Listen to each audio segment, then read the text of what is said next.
Ladies and gentlemen, welcome to episode 127 of Petey's Awesome Guest Panel. Now, before I introduce tonight's iconic guest star, I would like to introduce tonight's co-host for this evening, all Metal Gear Solid fans. First off, we have my dear friend, Christopher Petey. Hey, yo. Always so glad to see you. You are the Ed McMahon to my Johnny Carson. You know that? Yes, I do. And join us today, another great friend of mine, a good buddy of mine, and also a Metal Gear Solid enthusiast, Mr. Darius Jojo Givens. Kept you waiting, huh? It's all good. It's all good. Had to. Now, to introduce tonight's guest star for this evening, he's a man I've been a fan of for many, many years, who in 1998 helped develop the infamous Metal Gear Rex project in Metal Gear Solid. He is one of my favorite voice actors of all time, veteran voice actors. He is my guest at this time is Metal Gear Solid star and Hal Otacon Emmerich himself, Mr. Christopher Randolph. Hello there. How are you, sir? I am fine. How are you? That's quite an introduction. Boy, you know, every time I think here 1998, it's like that was so long ago, you know. But you know what, you made that year awesome, sir. Like, you're a reason why we love that year, because Metal Gear Solid was one of our favorite games growing up. It's my favorite game of all time, and I do agree that like 1998, I was a 10-year-old kid. It's just fast. It blows my mind how fast time goes. I know. I was 8. Wow. I was 13. No kidding. That's amazing. I'm not going to say how old I was, but wait, yeah. are you wait a minute, are you 20? Thank you. I'm of legal age. Let's just say that. You don't look a day over 20, sir. Oh, thank you. That's very kind of you. Yeah, no, it was quite a year. It was quite a time. And I don't think any of us at the time quite knew what we were getting into. Maybe David Hayter did, but I don't know as the rest of us did.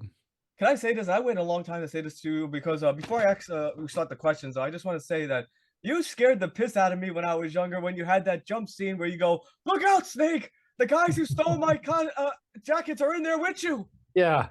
That was a pretty cool. That's a pretty cool scene. Yeah, where you're in the elevator and you don't realize that someone's in there with you. It's pretty creepy. Whenever I get into an elevator myself, if the elevator is big, I just sort of look around just to be sure if I'm all alone, because you never know.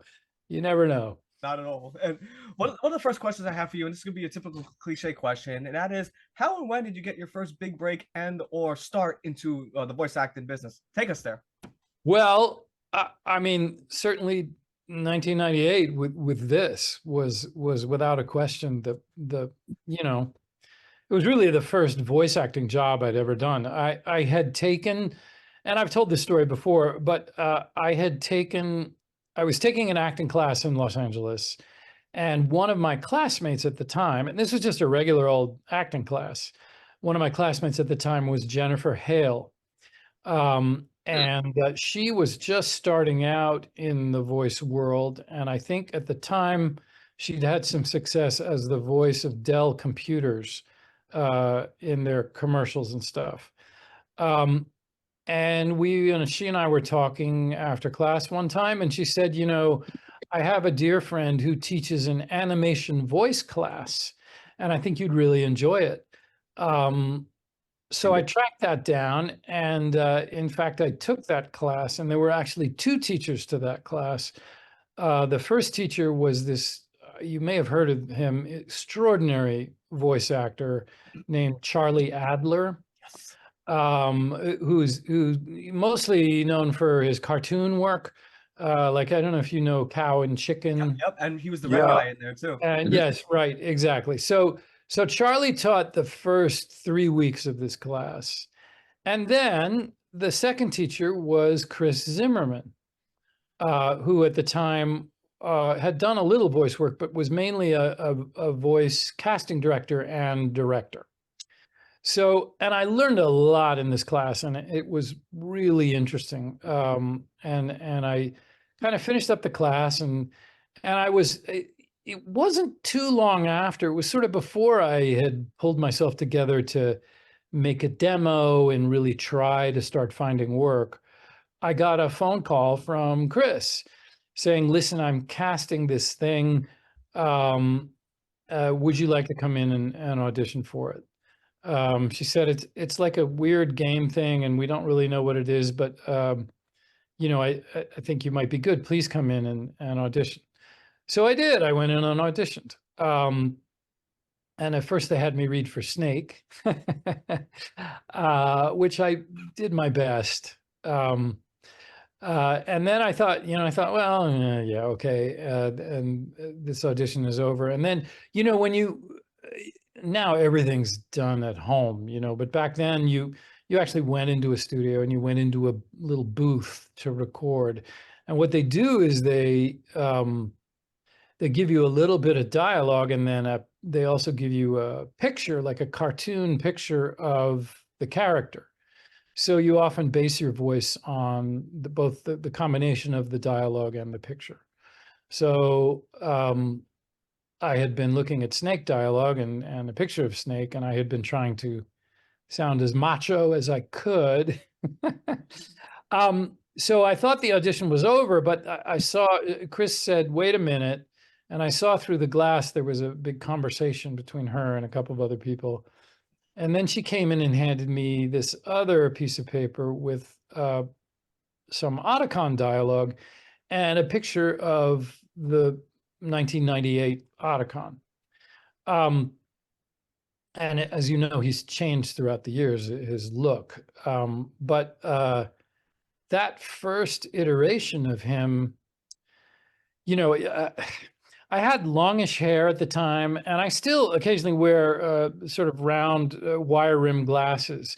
And I have this sort of long face.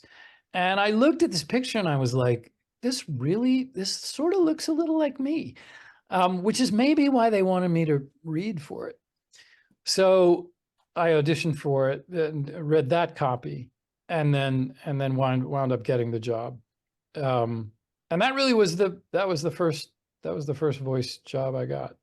Incredible. And Chris, before you ask your next question, I just want to say, Mr. Randolph, that it's a total honor to interview you. We've had two people on the Metal Gear Solid cast on the show in the past. Like we've had Paul Iden on the show and Cam Clark. Two extraordinary actors, really, and good people too. That cast is really a stellar group of folks. And, it's very interesting. This is a Chris Zimmerman story, which she tells, and it is kind of extraordinary. But when they hired her to cast the first Metal Gear, they had a whole list of people they wanted to come in and audition. And Chris apparently said to them, look, okay, but give me 20 slots where I can bring in my own people. And they said, okay. So she was allowed to bring in 20 actors of her choosing.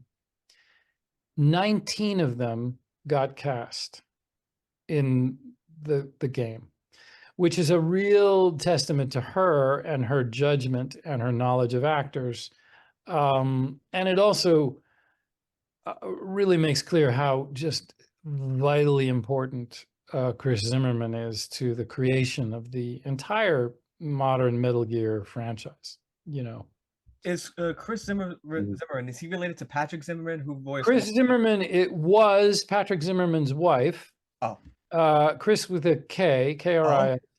And she is the longtime Metal Gear Solid voice director. Oh. So, she's also a very, very accomplished voice director in Hollywood. She's done, I can't even begin to say how many very famous projects she has voice directed. And she's constantly working. And really and truly, boy, I tell you what, if you want an interview, we got to get her. Try and track her down because she's got some great stories. But she really is the secret weapon behind the entire franchise, in my opinion. I'm not alone in that. I think all the actors feel that way about her. Chris, Darius, we got to get Chris Zimmerman on the show. And also, there's another name I forgot to mention too that we've had on, Doug Stone, who plays Psycho Mantis. Right? Sure. We were all at the yeah, the all of well, actually I don't think Paul made it last summer, but we there was an MGS convention in Los Angeles last summer. And a whole bunch of us were there. And Doug was there. Oh, cool. Nice. Yeah. I'm sorry, Chris. Well, your first question. My apologies. Oh, well, I mean, I could get to my initial scripted question, but I wanted to ask this. What did it actually sound like, or what did you use in your voice when you actually auditioned for Snake? Oh, yeah. People have asked me to do that. You know, I was just trying to find my lower register. And I mean, the problem is I don't remember what I did. And so if I tried to do it now, it would just be me trying to imitate David Hayter, which I've tried to do. And unless I have a terrible cold and I've like lost my voice, I can't even come close to what to his voice. So, but yeah, no, it was clear that from the picture and the dialogue that this character was a warrior hero. And so I was trying to be, tough and all of that.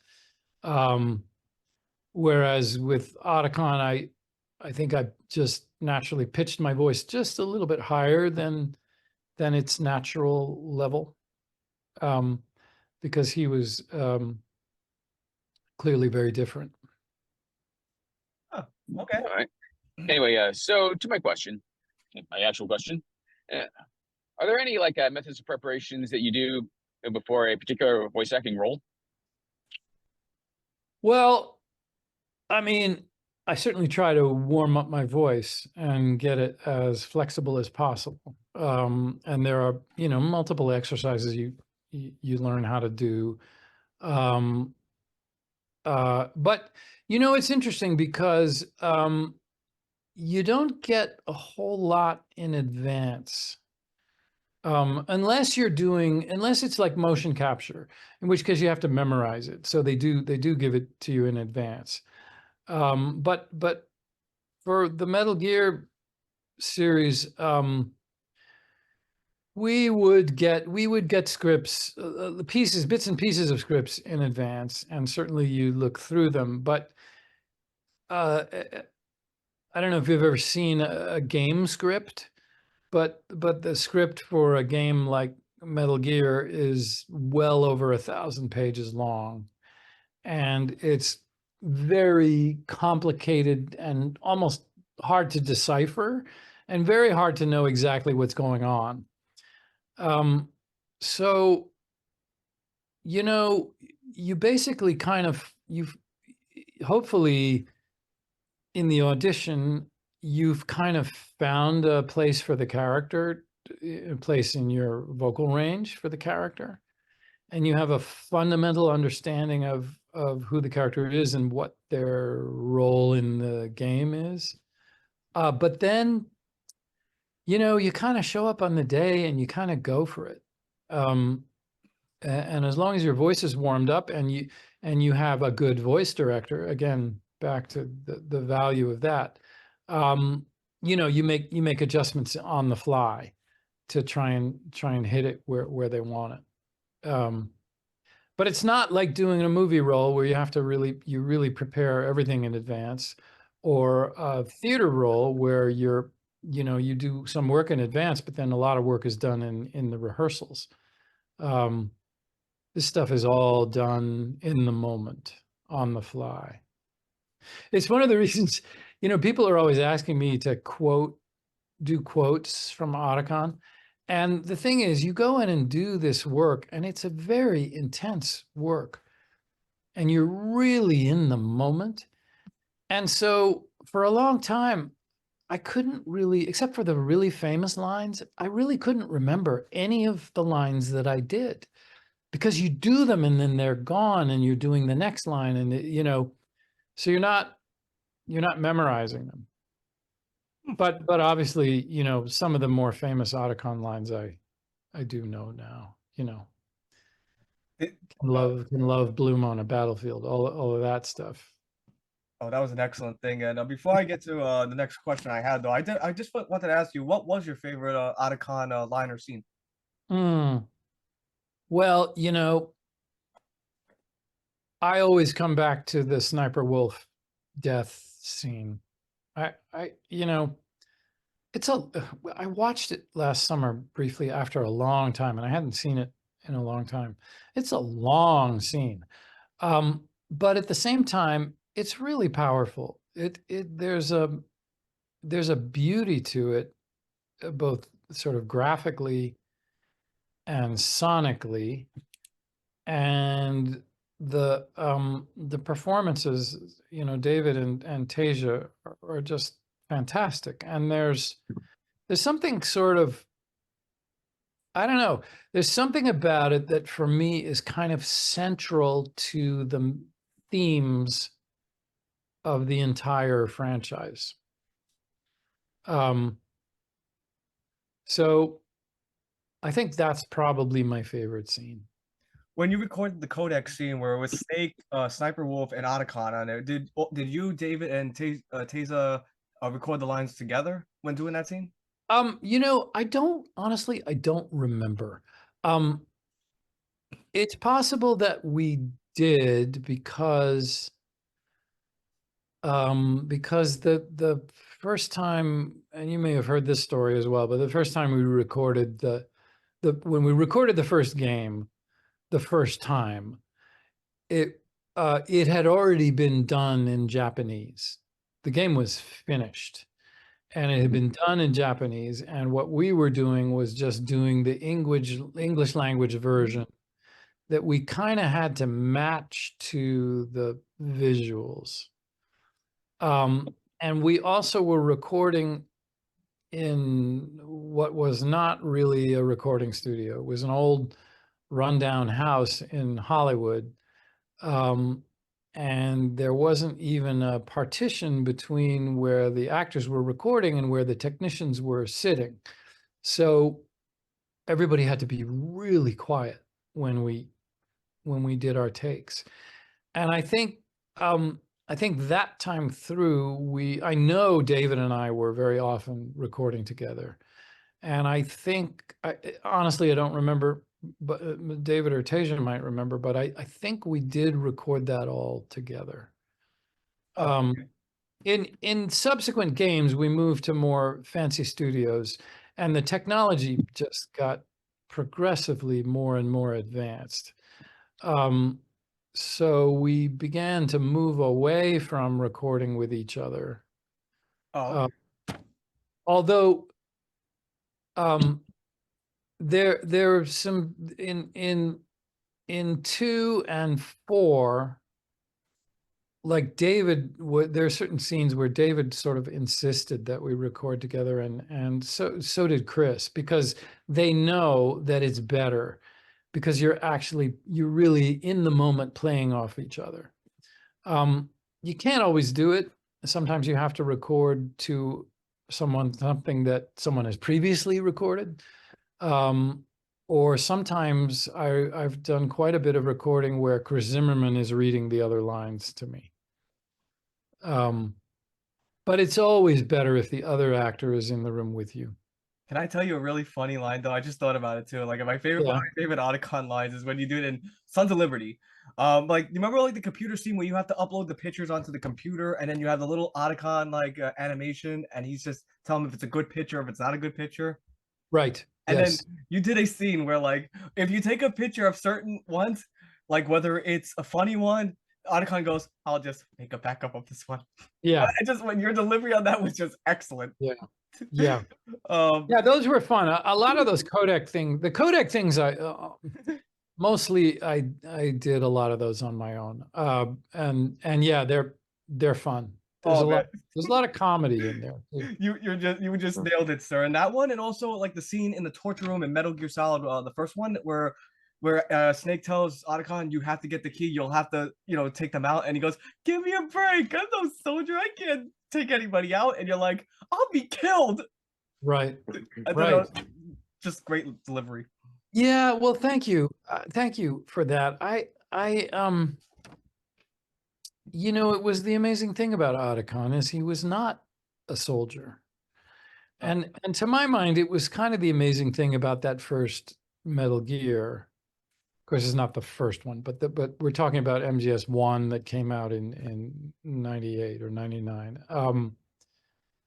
Was that I think, and people who know games better could probably correct me if I'm wrong, but I think it was the first game where it wasn't just kill the aliens, you know, it wasn't just go to different levels and shoot things, but there was a much more complicated plot, and there were characters that were not necessarily warriors.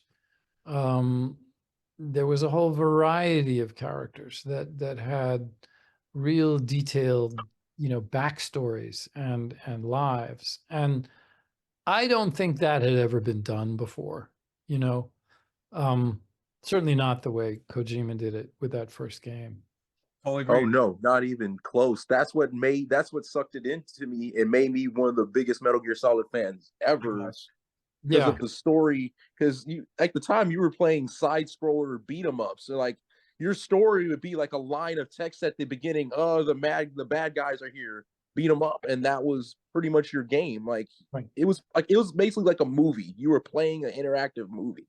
Right. I agree. And I think that's what Hideo Kojima has always sort of wanted to do, is to try and merge a game with a movie so that you're participating in, you know, something that's really realistic. I have not played Death Stranding, but my understanding is that you know, every time he comes out with something, he just gets closer and closer to that thing where you know, you're participating in a movie. Pretty And much. I guess the next step is, you know, AI goggles and you know, virtual rooms where you go in and you put on a suit and you're really inside it. I am pretty sure that's going to happen at some point. I agree. I've always wanted that as a kid. Yeah, yeah. Well, it's coming. I'm almost certain it's coming, Awesome. and sooner than we think. I think. Even better. Darius, your first question? Oh, as a matter of fact, you kind of segue into it. What is it like actually working with Hideo Kojima?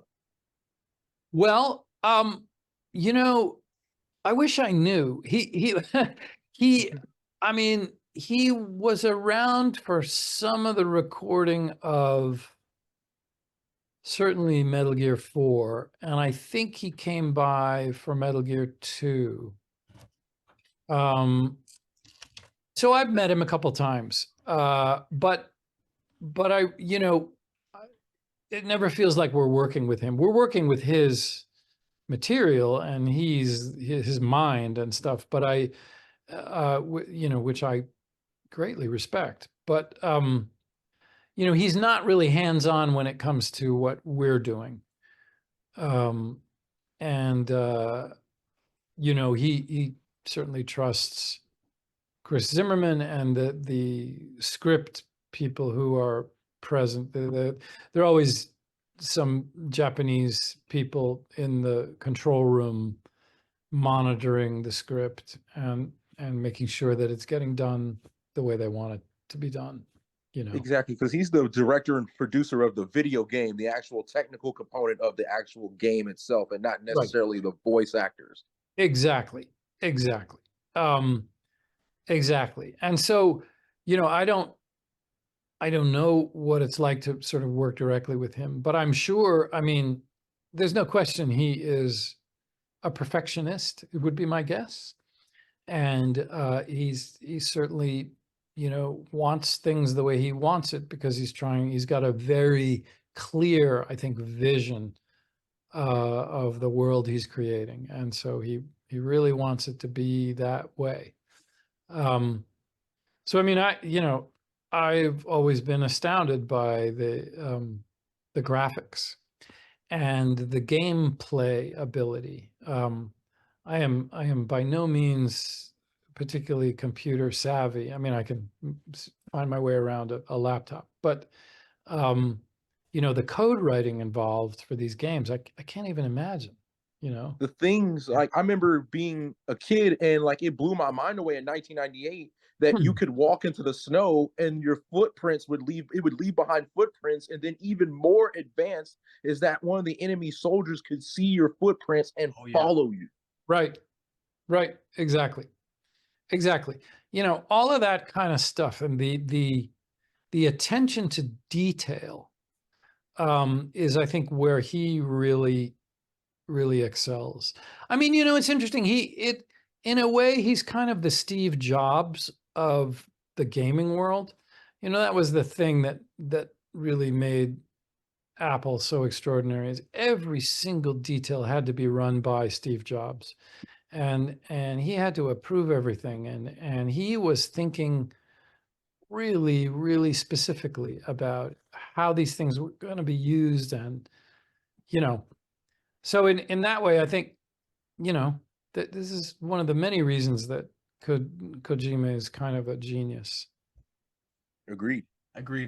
And one of the questions I had for you before we start, though, is that next question is that did you ever see that movie, Mr. Randolph, Pirates of the Silicon Valley? It tells the story about how Steve Jobs and his partner, along with Bill Gates and his partner, formed Apple and Microsoft, respectively.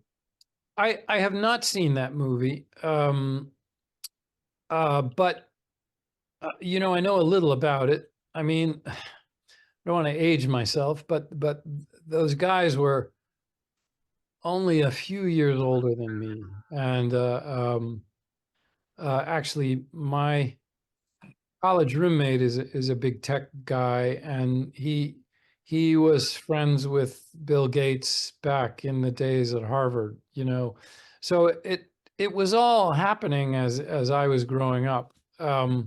I would like to see that, though. It'd be very interesting to see how they went about it. You know, and I think,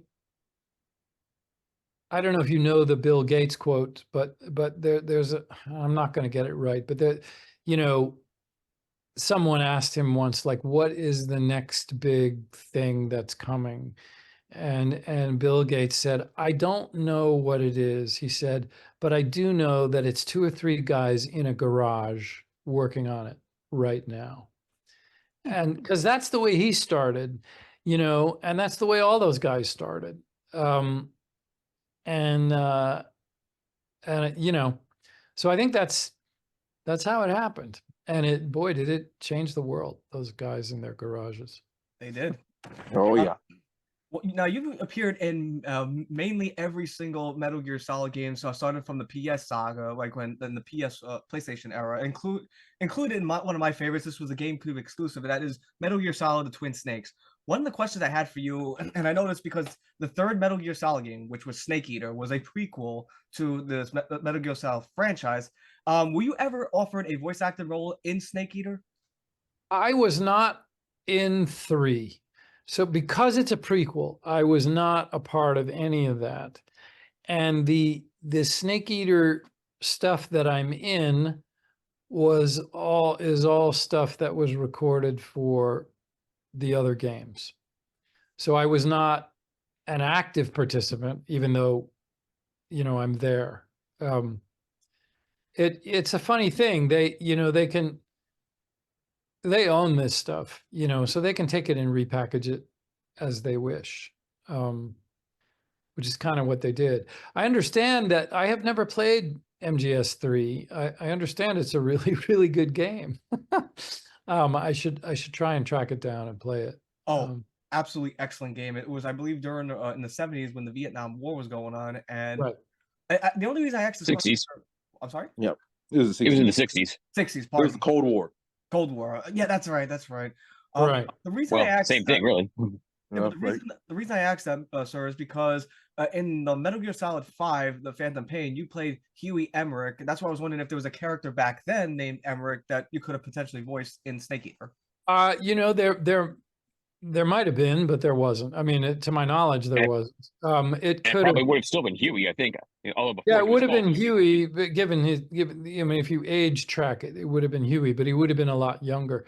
You know, Huey first appears in Peace Walker, and that was where I first played him. And then in 5, you get to know him a little bit better. um, Yes, in 5 he uh, goes insane for some reason. I guess because he was like in captivity by Skullface or something like that. yeah, I mean, yeah, it's funny because there's um, he's a very different person in 5 than he is in Peace Walker. And yeah, I don't know if he goes insane or not, but he certainly uh, his moral compass is pretty wide open. Yeah. And also too, one thing I love about Otacon's background, like character background, is that they give you so much about his detail, like especially that his grandfather was born on the Hiroshima bombing. And imagine if they did like a game like how like Chris and Darius said, like this Snake Eater takes place in the 60s. Imagine if they created an even further prequel that took place in the 40s when dealing with Otacon's grandfather. Yeah, yeah. No, I mean, that's the amazing thing about the Metal Gear universe is there are endless possibilities for spin-offs, it seems to me. There are stories upon stories buried there that could be fleshed out if anyone ever wanted to. And almost every one of the main characters could sort of have their own story, they have their own game almost. So I unfortunately I don't know as any of that is ever going to happen, but you never know. No, Yeah, it'd be and I cool. often have this vision that we probably like get a prequel story of the boss during World War II, or maybe even like an origin story of how everybody comes from somewhere, and we like to learn more about Big Boss's parents, Big Boss's dad, during World War II or somewhere Right. around there. Right. Well, the Cobra unit and how they got together. I mean, because like how you said, the depth of the characters is they can almost pretty much all have their own individual game. Yeah. Right. Even Yeah. even Foxhound, like how the story of the origins, how Foxhound was formed when Liquid Snake took over, and then he hired Decoy Octopus, Psycho Mantis, Sniper Wolf, and Revolver Ocelot. Right. Yeah. Yeah. Yeah. No question. I mean, there are infinite possibilities, and I mean, I'm always hoping that they'll come up with another game. It's we'll see. You never know. The move has always been to try and make a movie, like a Metal Gear movie. And I know that they're continuing to try, and there's some very good people who are really, really trying to make it happen. And I know that they signed Oscar Isaac to play Snake if they ever do make the movie. We'll see if any of that ever happens. They're gonna have a high expectations to live up to. Well, I know that's the thing, and I mean, not everybody will be happy with it because that's the way it is. But really and truly, I mean, I'd be interested what you guys think. I mean, in my opinion, there's been no good. I mean, this stuff has made money, but there have been no good game adaptations to film until the TV series came out a couple years ago. Oh, The Last of Us? The Last of Us, which is, in my opinion, really good. And yeah, the people who love the game have all sorts of quibbles with it, but it's really quality stuff, I think. It's a quality story and it's quality told, in a way that, the Tomb Raider movies never really were. Do you know what I mean? No. Yeah, more I like the remember those Resident Evil movies. Do you think the Resident Evil series works, sir, as a movie theater? Well, that's a good question. They're not terrible. I feel like they could have like their own like standalone IP, really. Yeah, I mean, they're not bad. You know, I guess you know, stuff with zombies tends to work somehow. You know, but I don't know. I don't know. I think you're absolutely right. That there's huge expectation if a Metal Gear Solid movie comes out. And they've been talking about doing one for years. There was also talk about doing a series like The Last of Us. There was talk about doing an animated series, almost like an anime. So, you know, the IP is just kind of sitting there. Yes. And I think Sony owns it. You know, I don't know, because of the split between Mr. Kojima and Konami, I don't really know who owns it completely, or who would have to sign off on a further thing. It's interesting. I mean, you could probably do some research and figure that out. And then also just because if they do decide to make another Metal Gear game without Hideo Kojima's directing and producing, how is that actually going to turn out, and how is that actually going to look? Good question. Yeah, yeah. I don't know. I don't know. I mean, it seems to me he's moved on from that, and that's understandable to me. Because you've been doing it so long for like 30 years. Sure, and he's, you know, among other things, he's an artist, and artists need to move forward. You know, but sometimes, you know, sometimes after a time away, sometimes people like to come back to it again. So I don't know. I don't know. I have no idea. Maybe. As I recall, Hideo Kojima was actually supposed to like be done with the franchise after Sons of Liberty, Right. and then he wasn't done with it still, and they kept going on, and he said he was going to be done with it like in Metal Gear Solid 3. He still wasn't done, and they wanted to bring him back for Metal Gear Solid 4, and then I think by that point he was finally done. Or was it? Yeah, no, sorry. I think it was actually Metal Gear Solid 5 when he was finally done. Yeah, 5 was his last thing. If you look at 4, if you look at Metal Gear Solid 4, it really pretty much looks like that's a movie, the right? end. Yes, it was a That's movie. the end. But then 5 is kind of a different approach, you know. And 5 is an amazing game, but it's different. It just was all about gameplay. The story kind of took a back seat. I agree with that. I absolutely agree with that. And of course, you know, you had Kiefer Sutherland instead of David Hayter, so it just doesn't quite feel the same, even though it's a good game and it's in the universe, you know. Anyway, And that always bothered me too. Like, I mean, no knock on Kiefer, because yeah, he nailed the world pretty well. Well, but it could have actually worked like even better if they had David in at least for the first part of it, and like during Ground Zeroes, like where he was like, I don't know, I guess just what 2 or 3 years after the events of Peace Walker. right.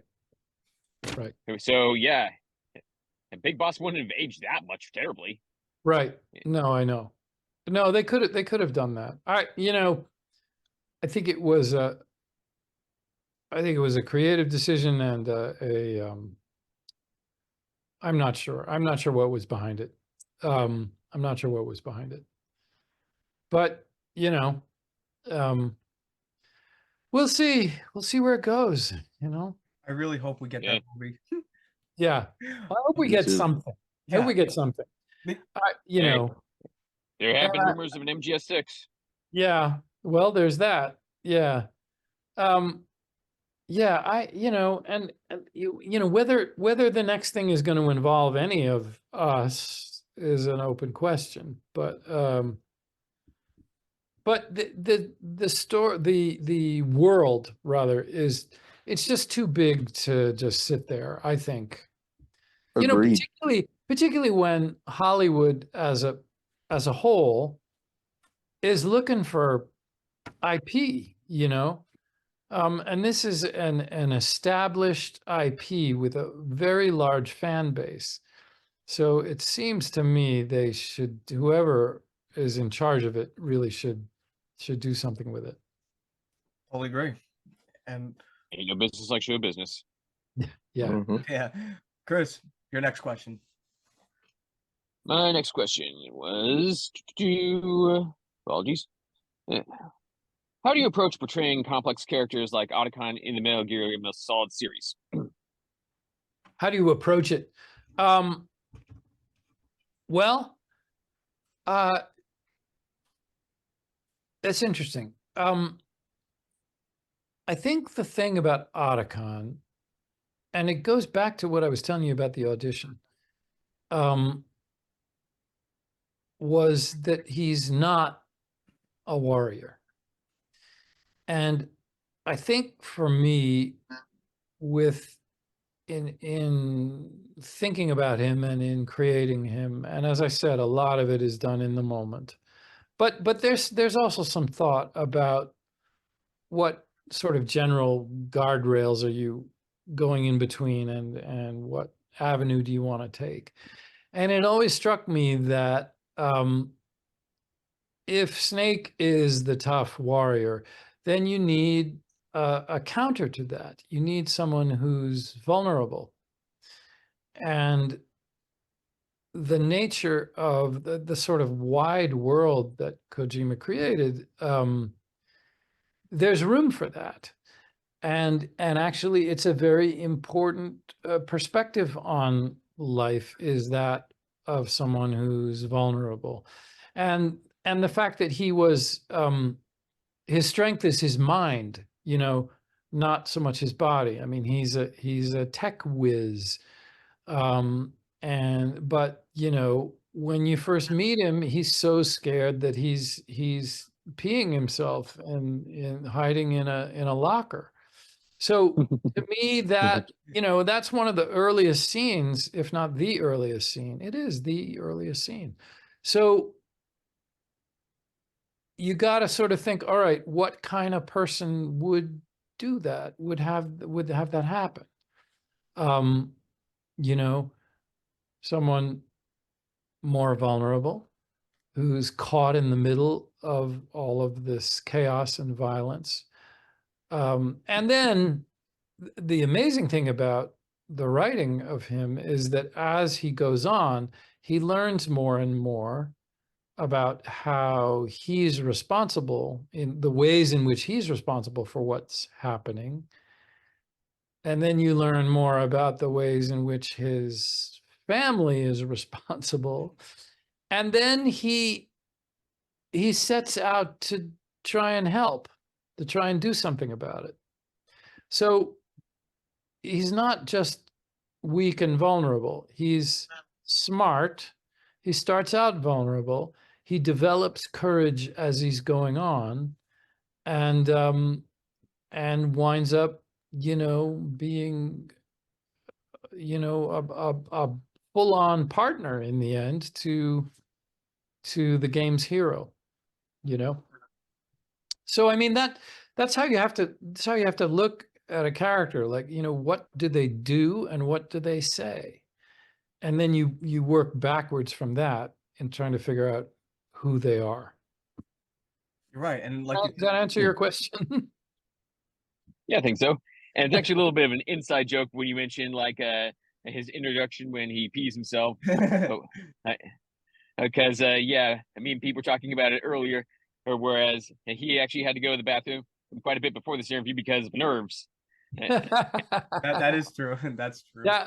Well, I get that. I understand. I mean, I understand that impulse. I mean, it's a very human impulse. And again, this is what was so amazing about that first game, is these characters were not just, you know, warriors blowing people away. These were real human people with human traits, human weaknesses, human strengths, human desires.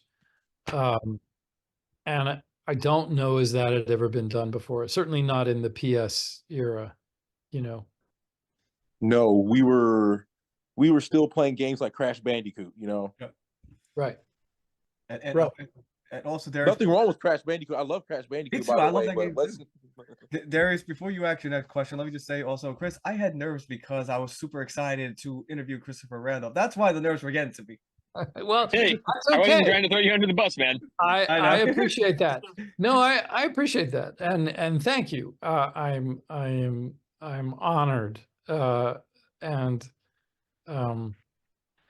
you know, it's in the end, I think it's not that scary a thing, as you're discovering now. We're Yep, just talking. We're just talking. So, you know, absolutely. no worries. There, your question. Oh yes. What are your memories of working on Metal Gear Solid 2 Sons of Liberty? Right. Well, you know, as I say, I remember we moved up to a, you know, a good studio.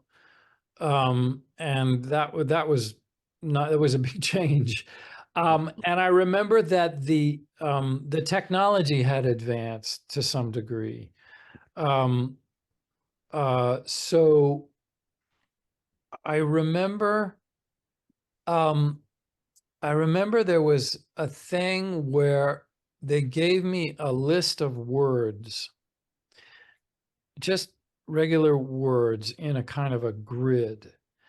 And I had to, as in Otacon's voice, say each word 3 times or something.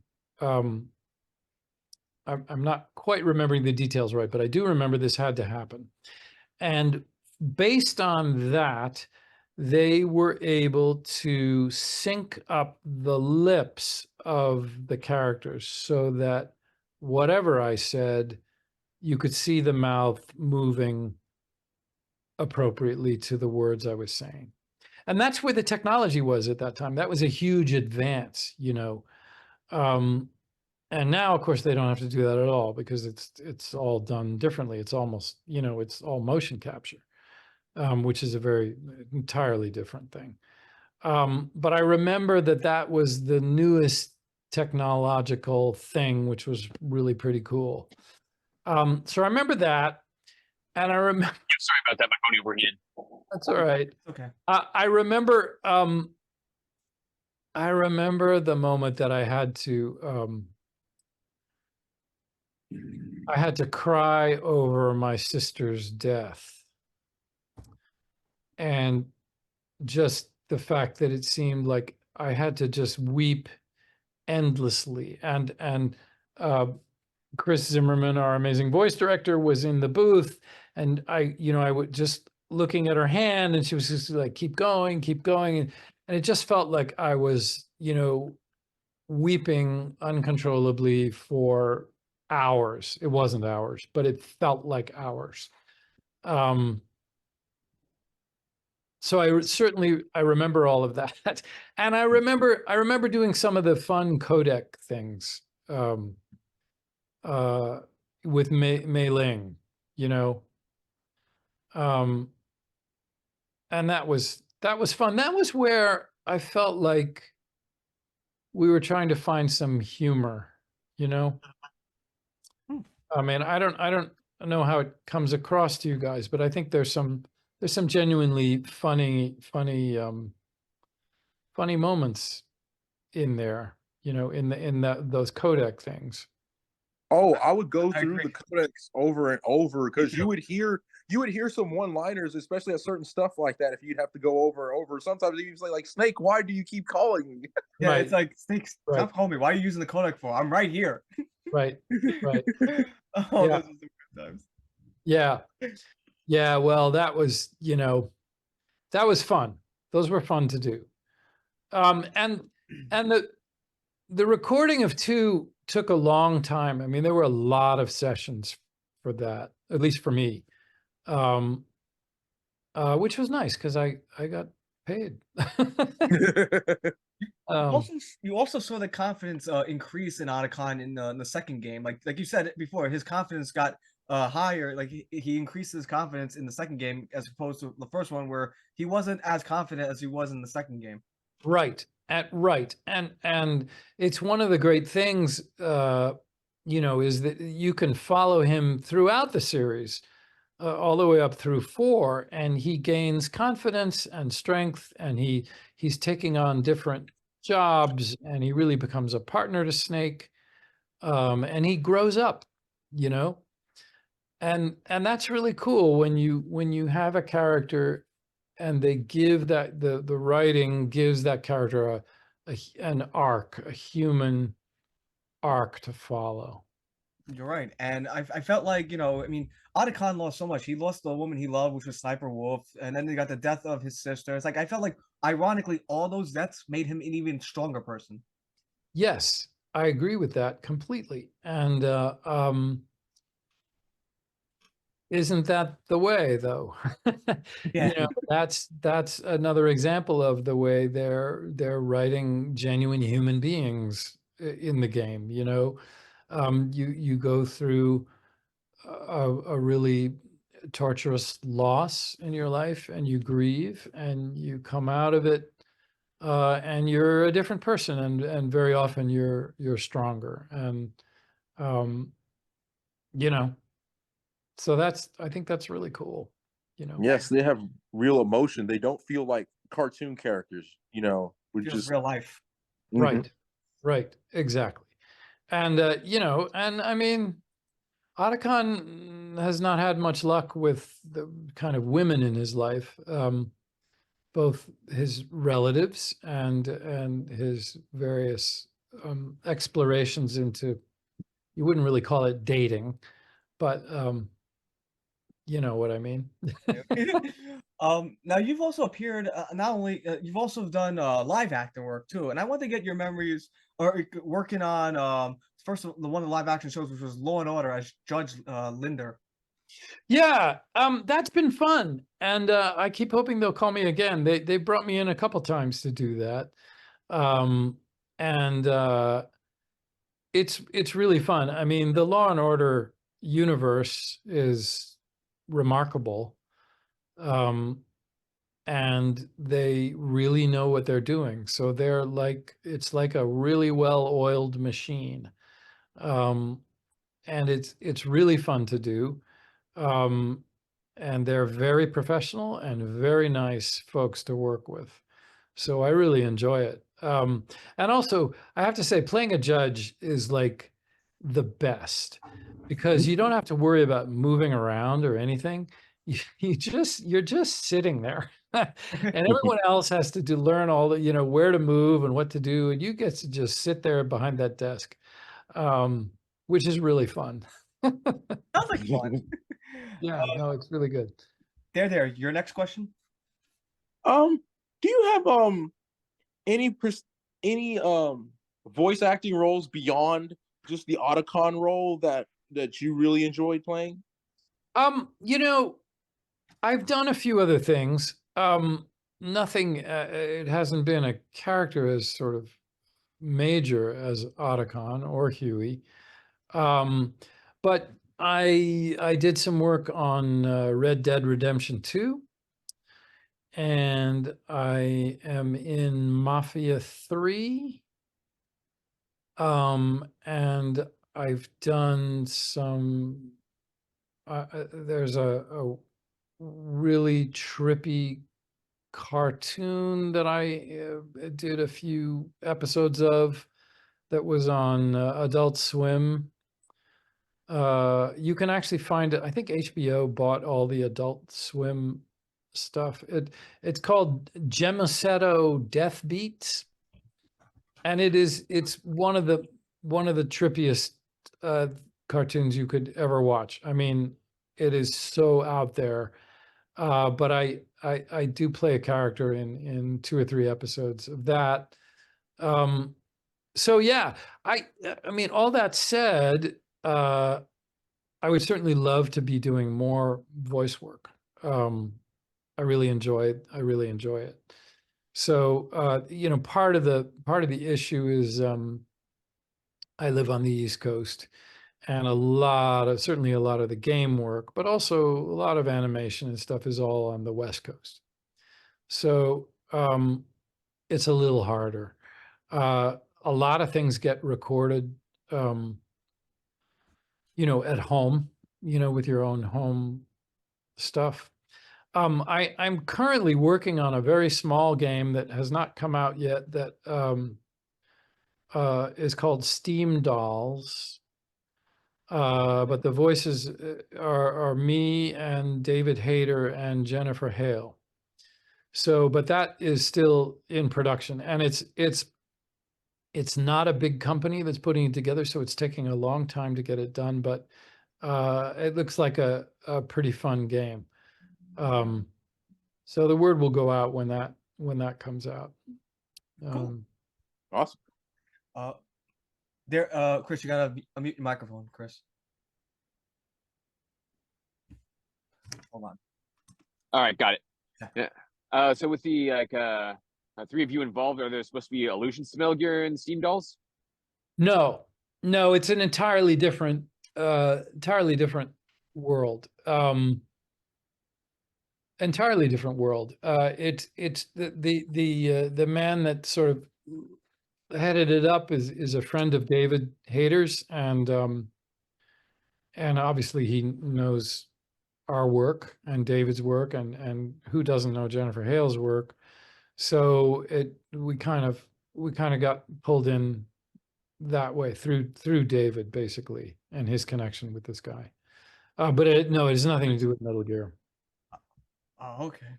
We have a couple more questions before we wrap up, Mr. Randolph. One of the questions I had for you is, this is actually a true story, though. I was watching an auto commentary for an episode of The Simpsons. I'm a huge fan of that show. And in the auto commentary, when an episode they had Kirk Douglas appear on the show, they said that Kirk Douglas hated wearing headphones when recording because they hurt his ears. And I was just curious to know, as a voice actor, do you prefer wearing headphones while recording or off? That's a superb question.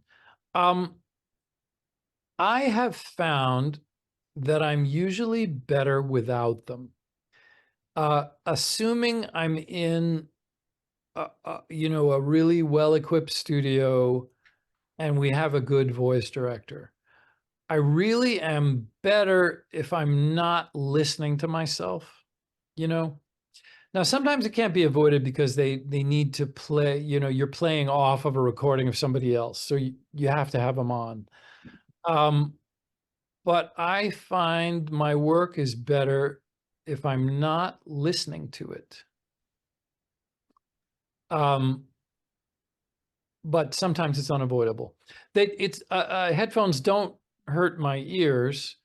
It's more about it's about the quality of the work, I understand. You feel like if you hear yourself, you sound like more inauthentic because you find yourself just like correcting yourself more, or yeah, it's something like that. You get a little too self-conscious, and I find it a little harder to really get inside the character, because you don't want to be thinking too much about how you sound. You want to be thinking about what does the character want, what is the character saying, what is the character trying to get. And if you're also thinking about how do I sound, it just tends to not be as good.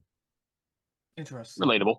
And also, Darius, before you ask your next question, I just want to ask Mr. Randolph. Now you've dabbled with both voice acting and live acting. Which did you prefer doing? One of the reasons I wanted to be an actor, I mean, I kind of got hooked on it when I was quite young, through the theater. But as I got older and really began to figure it out, what I love is the variety of, what you do. And it's all fundamentally the same, but you need different technical skills for each different thing. So I enjoy being able to do it all. And the technical skills when you're doing a play on stage are a little bit different than if you're doing a TV show or a movie where you're working with a camera. And there are also very specific technical skills for voice acting. And also technical skills if you're going to do motion capture, which is that's a whole other element to all of this. And I kind of enjoy the challenge of trying to, master those technical skills in each area. So I like the variety, That said, I really enjoy voice acting because there's something incredibly liberating about generally not having to worry about how you look. It's all about how you sound. So that's a fair answer, because you can also run the gamut and do different vocal ranges. sure, absolutely. And you don't have to worry about, hair and makeup usually, again, unless it's motion capture, Understandable, sir. Dare, your question? Out of all the Metal Gear Solid games, which was your favorite one to record? Oh, I I'm sorry. mean, I gotta say one, because it was such a unique and amazing experience, followed closely interestingly by 4. Guns of the Patriots. Yeah, which I and I'm not sure why I enjoyed that, but there was something about that recording process that was really exciting. I do remember with Guns of the Patriots, there were more times when I was in the booth with David Hayter or with Jennifer Hale. So we were working off of each other in the moment. And that just makes it so much more enjoyable to do the work, Absolutely. Absolutely incredible. Chris, you had a question. I guess this isn't really so much of a question, but I guess it's a bit of a statement. Okay. Although maybe I can actually form it into a question. I mean, how do you think Otacon's character would be effective in a hypothetical scenario of MGS6 if he's in there, or following him getting over the death of Naomi and most likely the death of Snake as well? Right. Well, yeah, I mean, it's a really interesting question. I'm not really sure how to answer it. I think there are a bunch of different ways it could go. I think Otacon would always be the tech guy, and he would always he's got a sensitivity so that in some ways he provides some heart to the game. If Snake is dead, then there's got to be another hero. I mean, unless this is a game that's all about Otacon, which is be a whole other thing. It could be another Snake clone is there, so it's a slightly different Snake. Could be another version of Ninja Raiden. Well, sure, it could be Raiden. I think Otacon would. I mean, if he held to the past, he would be, the assistant to the hero in many ways, and the one who's a little bit behind the scenes, certainly behind all the technology, but filled with good information and good advice to help the hero through the challenges they have to face. And also, I would hope, providing a little bit of humor, a little bit of sensitivity, vulnerability, sort of humanity, the way he's always done. That would be my hope. That's fair to say. And I want to say too, Mr. Randolph, one thing you definitely did to myself, Darius, and Chris is you left a really a massive impression and impact on us, and especially playing the Metal Gear games. Like, you left an impact on us. With that being said, I had a question for you of what do you think of the impact that Metal Gear Solid, or at least the franchise itself as a whole, has done on newer generations of fans that are going on far beyond us three, and after 26 years after its initial release. Yeah, that's really interesting. Because they're re-releasing some things in for more advanced platforms now. My hope is that it's gonna grab a whole new generation of gamers, and pull them into the world as well. There's no question. I mean, the impact of the franchise is enormous, certainly on the gaming world. I mean, that first game in 98, 99 just suddenly set a standard that everyone had to live up to after that, Cutscenes. You saw cutscenes explode in games after Metal Gear Solid. Sure, absolutely. And I mean, acting, I mean, I really think before Metal Gear, very often the game makers would just sort of, they'd grab a few people in the office, and sort of say, okay, you voice this and you do this. So that, that first game, they hired real actors who really knew what they were doing, and so, and it showed, it made a difference. And I think Absolutely. that was a big impact as well, and people have come to expect, real acting. And now, I mean, now you're getting movie stars doing it, um, all over the place. Movie and TV stars are happily doing game characters. I mean, Star Wars, Fallen Order, they Sure. actually have the actual actor, so. Yeah, no, I know. No, I know. I mean, Norman Reedus in Death Stranding, even, they even, they got Kiefer to do Snake in MGS5, and so I don't know as any of this would have happened, at least not in the same way, if Mr. Kojima had not done MGS1 and hadn't decided to do an English language version and put it out. And I just think it made a gigantic impact, that's still being felt. Yeah, Absolutely. totally agree. And I guess it's also that times have changed, and because I remember like when Rockstar was working with the guy who voiced Tommy Vercetti in GTA Vice City, he had sort of just like made this bold statement that video games are never going to be as big as movies. And in the end, he turned out to be wrong. Yeah, he did. Because, he did turn out to be wrong. Yeah, because you got Completely wrong. Well, I think, I really think MGS is responsible for that, for the fact that he was wrong. I mean, I don't know. I don't want to toot our own horns too much, but it, I really think it was, the beginning of that wave. It's the sort of where it began to be bigger than the movies. And financially, the gaming world is way bigger than Hollywood. Way bigger.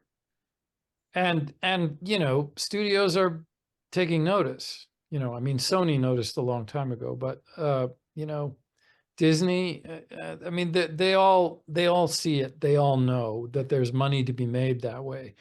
They're just trying to figure out how to do it, Absolutely. True. And money makes the world go round, don't it? Yes, it does. It certainly Uh, does. We have final questions before we wrap up though, and that is Darius.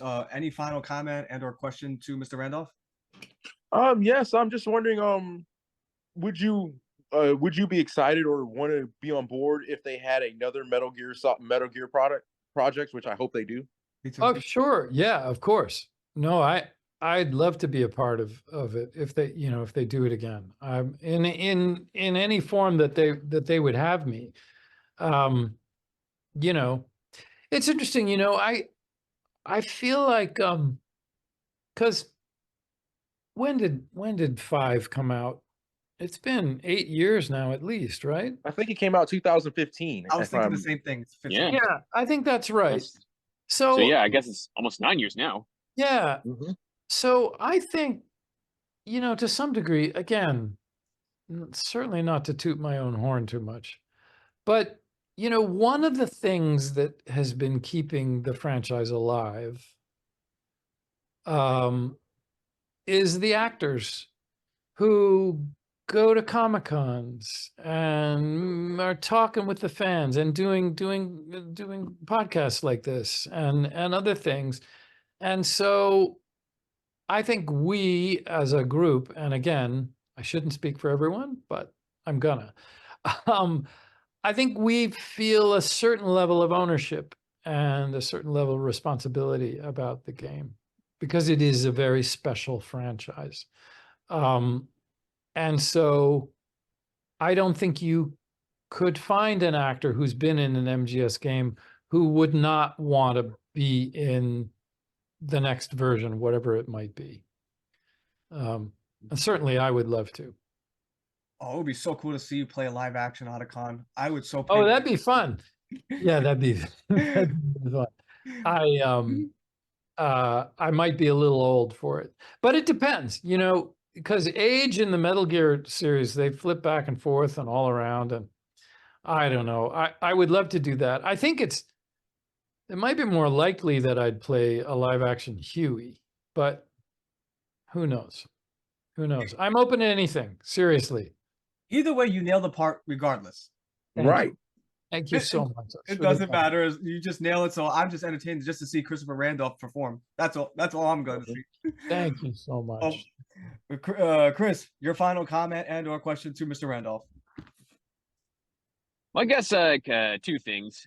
And so you should probably keep in mind that Last of Us hasn't really been like the only video game franchise or video game like series that actually turned out to be good, because think about like Detective Pikachu, think about CGI Mario Brothers movie.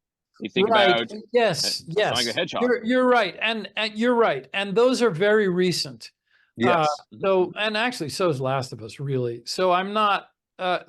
It may be that they're getting better at it, like they're figuring out how to make it work. It's like Yeah, and superhero twisted- movies from like 20 or 30 years ago and how awful they were compared to where we are now after they Right. figured out the formula. Very true. Absolutely. Very true. Very Yeah. true.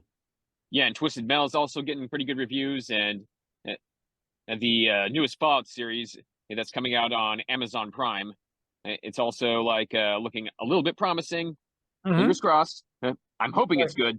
Yeah. I'm hoping it's better at least than what they did for Halo. Right. Yeah. Yeah. Oh, they butchered Halo. Yeah. Oh, they yeah. kind of did. Yeah, they kind of did.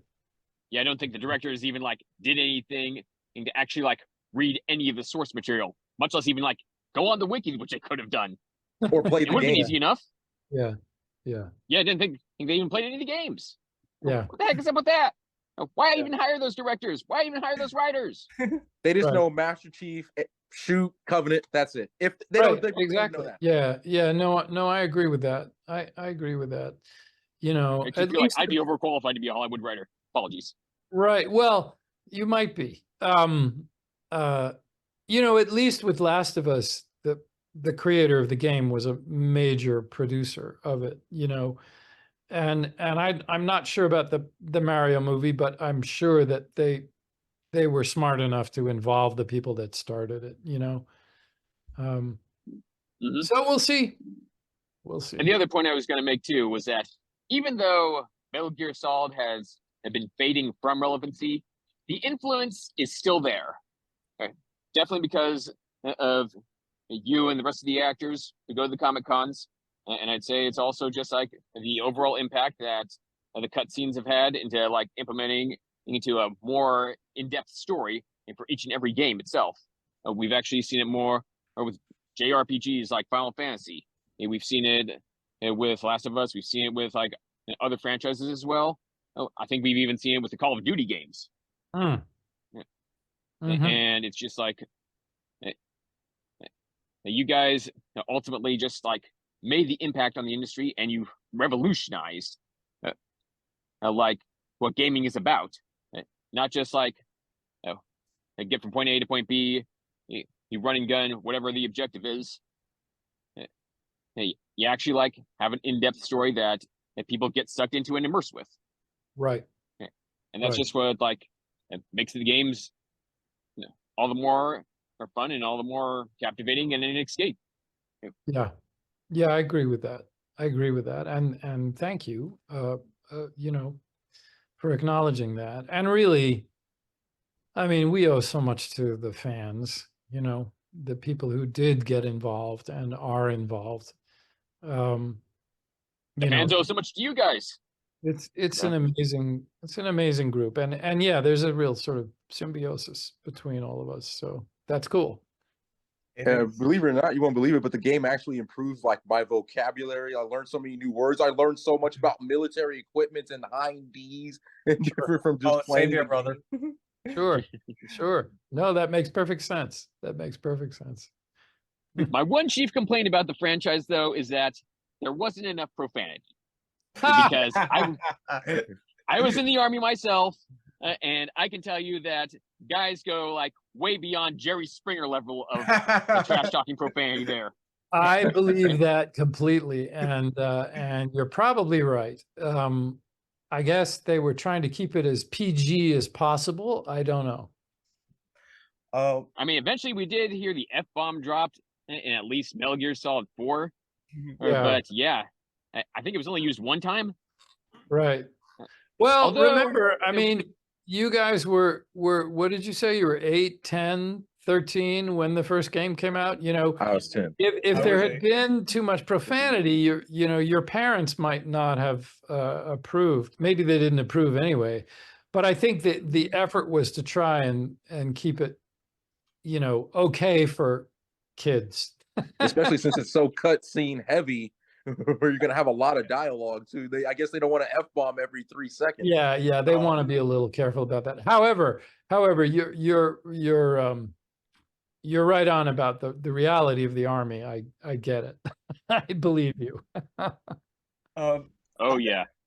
Before I say my final comment, I want to ask my final question, which will be, what's next for Christopher Randolph? Now, this part of the show, Mr. Randolph, is an open forum. You can talk about anything you want, promote, hype, talk about anything that's on your mind. I'm passing the proverbial microphone on to you. The floor is yours, Mr. Randolph. Thank you so much. Well, since the strike, Hollywood is really trying to pull itself back together again. And so things are a little on the slow side work-wise. That said, I'm still working on the Steam Dolls project. I don't have a release date for that, but we're getting to the end of our work. So, and when that's coming out, we'll put the word out for sure. What I ought to do, I think I briefly mentioned that last summer there was a Metal Gear Solid convention in Los Angeles, and they are warming up to do it again this summer in LA. And I think the date is the 20th of July. And it's a con, it's a one-day convention, and it's just Metal Gear. It's just the Metal Gear actors, Metal Gear artists. It was really fun last year. And I am planning to be there this year as well. And a lot of things went on. I mean, we did signings and we did panels, and there was an artist's alley where you could get things drawn, and people came in costumes, and it was really a wonderful party. So anyone listening to this, if you're in the LA area, keep an eye out. And I think the promos and word is going to start to go out over the social medias. And I'll certainly be posting things on my Instagram. So, that I'm looking forward to. Beyond that, I keep hoping that Law and Order is going to call me again for another judge gig. We'll see. That franchise is rolling along. So, and I'm continuing to try and work my way into film and television. So if anything happens, you know, the notice will go out on certainly on my website, ChristopherRandolph.com, or on my Instagram, which I think is CBFR. I can't remember what my Instagram is, but you can track me down. But that's it. That's my gig. And let me You just know, let me just say too, I hope not only do they call you up for Law and Order, because I love to see you back on the show as Judge Linder. I just want to say also, Mr. Randolph, thank you for not only an amazing interview, but memories you gave myself, Darius, and Chris playing the Metal Gear franchise growing up. How like it changed, you know, our lives playing this game. How it was one of the best games, you know, not only produced, but it was one of the best games that PlayStation ever produced. My opinion, top three would be Metal Gear, Resident Evil, and Silent Hill. And I'm gonna sound like a broken record when I say this too, because that's how I am usually. You have this incredible gift, Mr. Randolph, where you could take a 30-something-year-old fan and bring him way down here and make him feel like that 8-year-old played Metal Gear Solid again and checking out the Otacon cutscenes and codex. And and don't you worry, we're gonna send you a copy of this interview as soon as I'm done editing it and I have it posted. I'm gonna send it to you. And but if you you're gonna have a copy of this. And there's one last thing we want to do before we conclude. And Okay. guys, you know where this is gonna go, and that is thank you, Chris. Thank you, Thank you, Chris. Chris. Thank Thank you, Thank Chris. Chris. Thank you, Thank Chris. you, Thank you, Chris. Chris. Thank you, Chris. Thank you, Chris. Sorry, we Thank had you to. guys. Thank you so much. This has really been a pleasure talking to all of you, and thank you for those kind words. It's really gratifying. It's enjoyable to do, and you know, I hope there's more. I hope there's more. You're We'll- always welcome to come back on anytime you want, Mr. Randolph. Thank you so much. Thank you. You guys have been great. It's been really good questions and a really fun conversation. So thanks. Thank you for answering Thank them. you, sir. Thank you for having us. You have an awesome night, sir. I'm gonna start working on getting this interview up and posted so I can send it to you right away. Okay, fantastic. You have an Thanks, you awesome day. guys. Thank Take you, care. sir. Have a Take good care. one. Yeah.